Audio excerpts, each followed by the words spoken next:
ఈ నెల 19న కామారెడ్డిలో గౌతమ్ న్యూరో వారి సౌజన్యంతో ఉచిత మెగా హెల్త్ క్యాంప్.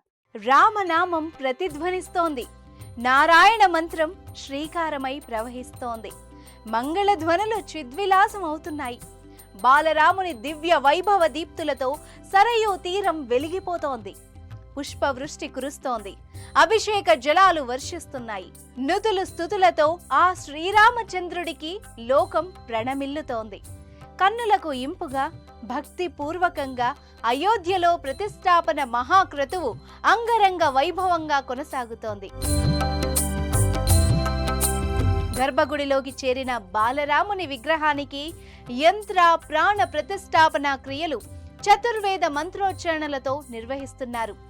భక్తుల జయ జయ ధ్వనులు మిన్నంటుతుంటే, మంగళ నాదాలు శృతి కలుపుతుంటే అయోధ్య నగరం రామచంద్రుడికి జరుగుతున్న వైభోగానికి మెరిసి మురిసిపోతోంది. పులకితమై ప్రణతులర్పిస్తోంది. కొన్ని సంవత్సరాల కల సాకారమవుతున్న వేళ, ఎప్పటి నుంచో ఎదురు చూస్తున్న నిరీక్షణ ఫలిస్తున్న వేళ, ఓ చారిత్రక ఘట్టం ఆవిష్కృతమవుతున్న వేళ, ఈ వేళ జరుగుతున్న ప్రతిష్టాపన మహోత్సవం వెనక ఎన్నో సంఘటనలు, ఎన్నో ఉద్యమాలు, ఎన్నో యాత్రలు, జన సమీకరణలు, భక్తి భావ ప్రేరణలు, ఎంతో కాలం నిరీక్షణలు. అరణ్యవాసంలోనే కాదు, అయోధ్యావాసంలో కూడా ఆ రామచంద్రుడు ఎన్నో కష్టాలను అనుభవించాడు. ఎన్నో వివాదాలను చవిచూశాడు. చివరకు న్యాయం గెలిచి వివాదాలన్నింటికీ తెరపడి ఇప్పుడు ప్రశాంతంగా గర్భాలయంలో కొలువు తీరుతున్న శుభవేళ ఇది. పూచిన ప్రతి పువ్వు ఆ భగవంతుని సన్నిధికి చేరాలని అనుకుంటుంది. కాచిన ప్రతి కాయ ఆ స్వామికి నివేదనగా మారాలి అనుకుంటుంది.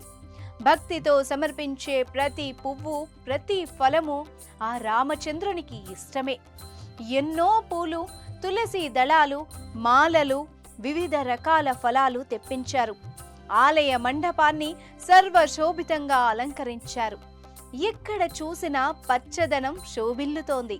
రామనామ ధ్వనులు తరంగాలు తరంగాలుగా ప్రవహిస్తున్నాయి. వేదనాదాలు పవిత్ర భావాన్ని అంకురింపజేస్తున్నాయి. గోక్షీరం, సుగంధ ద్రవ్యం, సరయూ నది పవిత్ర జలం, ధాన్యం ఆ రామచంద్రుని తనువును తాకి తన్మయమవుతున్నాయి. అలా ఆవాస క్రియలన్నీ పూర్తయ్యాయి. ఒక్కసారిగా లక్షలాదిగా తులసి దళాలు, పుష్పమాలికలు వచ్చి మీద పడ్డంతో ఆ రామచంద్రుని తనువు పులకించి శ్యామవర్ణం కాస్త ఎరుపెక్కినట్టవుతోంది.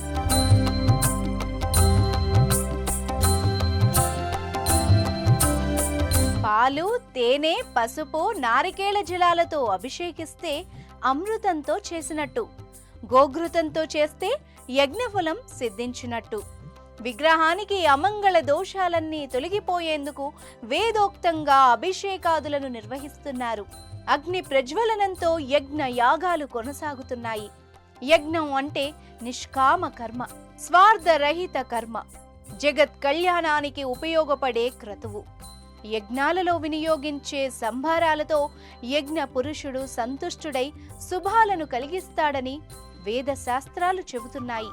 సకాలంలో వర్షాలు పడతాయి. గ్రామసీమలు పాడి పంటలతో పచ్చగా వర్ధిల్లుతాయి. ఉత్తమ సంకల్పంతో నిర్వహించే యజ్ఞ యాగాల వల్ల సామాజిక ప్రయోజనం చేకూరుతుంది. అలాంటి సామాజిక ప్రయోజనాన్ని కాంక్షిస్తూ రామరాజ్య స్థాపనే ధ్యేయంగా విశ్వశాంతి కళ్యాణాన్ని కోరుకుంటూ అయోధ్యలో యజ్ఞ క్రతువులు కొనసాగుతున్నాయి. భారతీయ వేద సంస్కృతిలో వైదిక కర్మలు, యజ్ఞ యాగాలు అత్యంత విశిష్టమైనవి. అలాంటి బృహత్తర మహత్తర ప్రక్రియలు అయోధ్యలో కొనసాగుతున్నాయి.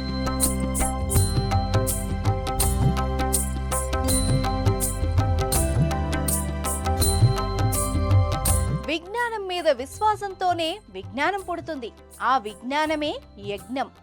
భగవంతుడు సర్వాంతర్యామి, శక్తి రూపంలో ప్రతి వస్తువులోనూ ఉంటాడు. దినకరుడు ఒకే చోట ఉన్నా ఆయన శక్తి లోకమంతా విస్తరించినట్లే భగవంతుని శక్తి కూడా వ్యాపిస్తుంది. గుండె గుండెను తాకి పరివ్యాప్తమవుతుంది. గాలి, నీరు, భూమి, ఆకాశం, అగ్ని ఈ పంచభూతాలు లేకపోతే జీవకోటి లేదు, వాటి మనుగడ లేదు. వీటన్నింటిలో ఉన్న శక్తే భగవంతుడు, ఆ శ్రీరామచంద్రుడు. ఎవరి ప్రమేయం లేకుండా సూర్యచంద్రులు ఉదయిస్తున్నారు, అస్తమిస్తున్నారు. ఆకలి వేయడం, నిద్రపోవడం, శ్వాస తీసుకోవడం ఇవన్నీ ఎలా జరుగుతున్నాయని ఆలోచిస్తే మనకు తెలియని శక్తి మనల్ని నడిపిస్తోంది. ఆ శక్తే భగవంతుడు, శ్రీరామచంద్రుడు. ఆ శక్తిని అర్చించడం మన ధర్మం. ఆ ధర్మాచరణలో భాగమే అయోధ్యలో నిర్వహిస్తున్న మహోత్సవం.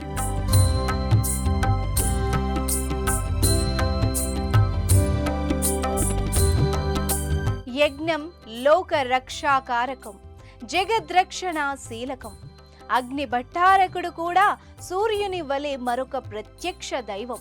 ఆయన ద్వారానే లోకానికి సమస్త సంపదలు సిద్ధిస్తున్నాయి. ఆ అగ్ని తేజస్సుని జీవ కళాన్యాస క్రియ ద్వారా రాముని విగ్రహంలో ప్రవేశపెట్టి ప్రాణ ప్రతిష్టాపన క్రతువుకు శ్రీకారం చుడుతున్నారు.